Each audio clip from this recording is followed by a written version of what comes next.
3 days after burying my wife Clara, a heavy brass key arrived in a plain courier envelope.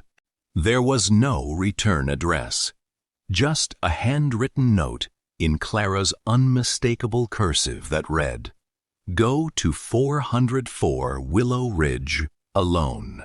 Do not let our son know." My heart pounded against my ribs. We had been married for 28 years, shared a modest suburban home, and raised our son Leo together. I thought I knew every corner of her life. But standing in front of a sprawling, grand mansion nestled deep in the woods, I realized I was a stranger to her past. The massive front door unlocked with a heavy click, releasing a wall of stagnant, dusty air. Guided only by a flashlight, I navigated through towering rooms, shrouded in white sheets, until I noticed a faint draft coming from the grand stone fireplace in the library. Pushing against a loose brick, a concealed door swung open with a slow moan. I took a step inside, raised my light, and froze in absolute horror at what was waiting for me in the dark. My name is Arthur, and until that foggy Thursday morning, I believed Clara and I had lived a completely honest life.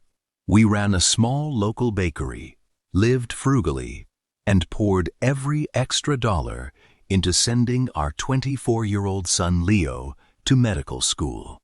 When Clara succumbed to a sudden illness, my world shattered, leaving behind a silence in our home that felt unbearable. Then the envelope arrived. The address written on the note led me 2 hours outside our town, into a dense, forgotten valley.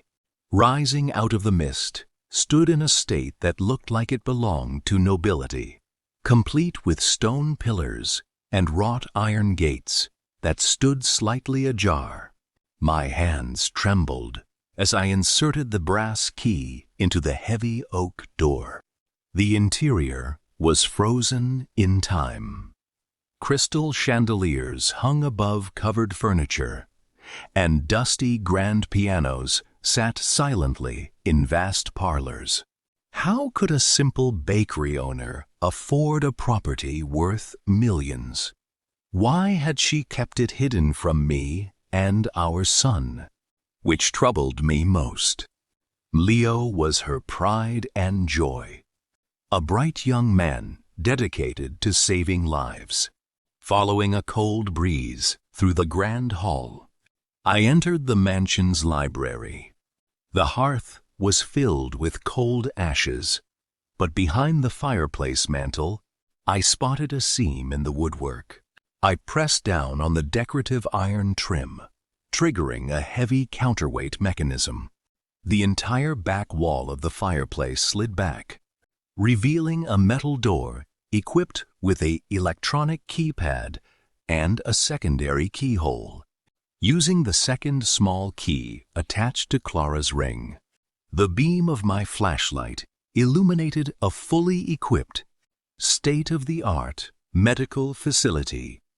Monitors, surgical tools, and sealed storage units filled the room. But what truly stopped my heart was the display board along the main wall. It was covered in photographs, medical records, and financial receipts spanning over 2 decades. Clara had not built this place out of wealth. She had built it as a silent sanctuary. High-profile surgical procedures performed years ago. On the desktop lay a final leather-bound journal written by Clara. I opened the journal to the last entry. Clara revealed that before we met, she was a pioneering medical researcher who had uncovered a major pharmaceutical cover-up. Threatened by powerful interests, she faked a simple life, adopted a new identity, and went into hiding. Secrets can be heavy burdens, but sometimes They are carried out of unconditional love. Clara lived a quiet life on the surface, while moving mountains, in secret, just to protect the people she cherished most. As I drove away from the mansion, I finally understood the depth of her courage.